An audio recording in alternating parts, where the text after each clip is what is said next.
สบายดีทุกคนมื้อนี้หน่อยจะพาทุกคนมาเฮ็ดข้าวปุ้นน้ำปลาแซ่บๆกินกันและสูตรนี้ก็พิเศษได้น้อยหนึ่งเพราะว่าเราจะใส่มันฝรั่งไปนำมาเรามาเริ่มเฮ็ดกันเลยก่อนอื่นหมดเอาปลาของเรามาทำความสะอาดก่อนเซาะเกล็ดแล้วก็พาใส่มันมื้อนี้เราก็ได้ปลามาโตใหญ่แฮงหลังจากทำความสะอาดทุกสิ่งทุกอย่างเรียบร้อยแล้วก็นำปลาไปต้มแล้วจากนั้นก็มาปอกมันฝรั่งต่อคือหน่อยไปเห็นสูตรนี้ที่เขาเจ้าเฮ็ดใส่มันฝรั่งนี่นะหน่อยก็เลยมาลองเฮ็ดเบิ่งสรุปก็คือแซ่บมันจะเฮ็ดให้น้ำข้าวปุ้นของเราหั่นนะมีรสชาตินัวๆมันๆขึ้นหั้นนะแล้วก็จะมีวัตถุดิบอื่นนำมีข่ามีหอมบัวแล้วก็มีมะเขือเราต้มเครื่องของเราปะไว้แล้วบัดนี้เราก็มาเตรียมผักต่อผักนี่ก็จะมีผักกะหล่ำปีถั่วฝักยาวหลายชนิดผักเลยแล้วแต่ความมักเนาะเอาทุกอย่างหั่นมาซอยๆๆให้มันเป็นน้อยๆแบบนี้ใส่มีดซองคมซอยมันจะง่ายแล้วก็มื้อนี้พิเศษแดเรามีหน่อไม้นำข้าวปุ้นนี่ใส่หน่อไม้แฮงแซ่บเด้อทุกคน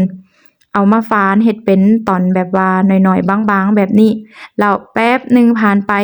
น้ำข้าวปุ้นของเราก็เรียบร้อยแล้วเครื่องที่ต้มลงไปก็สุกแล้วตักทุกอย่างออกมาเลยบัดนี้นะ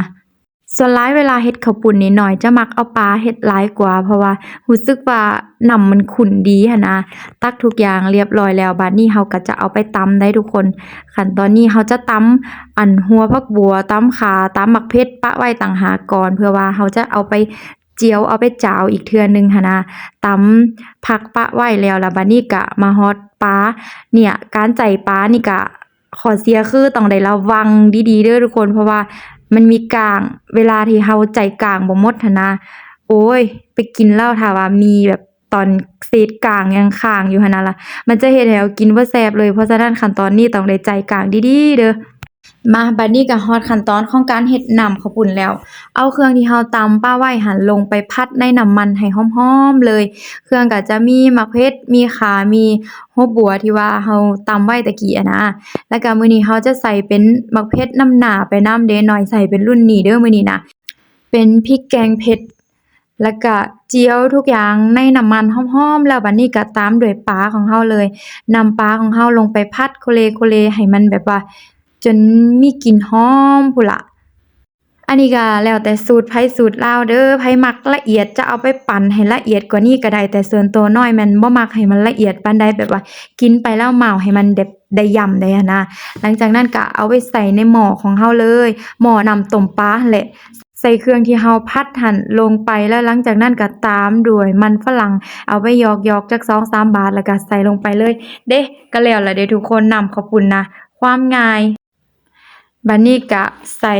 ลูกชิ้นลงไปไผมักตีนไก่ไผมักเลือดจะเติมลงไปอีกก็ได้เด้อแต่ว่ามื้อนี้เราบ่ใส่แต่ลูกชิ้นก็พอแล้วผ่านไปจักแป๊บหนึ่งมันฟดลูกชิ้นฟูขึ้นก็ถือว่าเรียบร้อยแล้วล่ะเด้ทุกคนแซ่บเด้อสูตรนี้นะลองไปเฮ็ดเบิ่งได้แล้วก็อันนี้ก็จะเป็นผักของเรามีถั่วฝักยาวมีหน่อไม้มีกะหล่ำปีหลายชนิดข้าวปุ้นก็โอ้ยบีบสดๆใหม่ๆหาแต่ไปซื้ออยู่ตลาดมาเด้อทุกคนใส่ถ้วยจนสวดเลยมากินข้าวปุ้นแซ่บๆนำหน่อยล่ะตอนกินนี่หน่อยก็จะบ่ปรุงหยังเพิ่มละได้เพราะว่าหน่อยปรุงมันแซ่บในหม้อแล้วหั้นนะแต่คันว่าไผมักเผ็ดก็เติมมะเขือลงไปอีกก็ได้เด้ทุกคนอันนี้คือแบบเต็มจานเต็มถ้วยเลยแซ่บเด้อทุกคนสูตรนี้นะลองเอาไปเฮ็ดเบิ่งได้ปกติหั้นนะเขาจะใส่แบบว่าซีนหรือว่าใส่ปลาใส่หยังไปเนาะแต่ว่าสูตรนี้คือเพิ่มมันฝรั่งไปนำมันจะเฮ็ดให้น้ำข้าวปุ้นของเราหั่นข้นขึ้นแล้วก็นัวๆแบบบ่ใส่กะทิแต่ก็มีความหอมมันอยู่สูตรนี้นะไผบ่มักกะทินะต้องลองเด้อ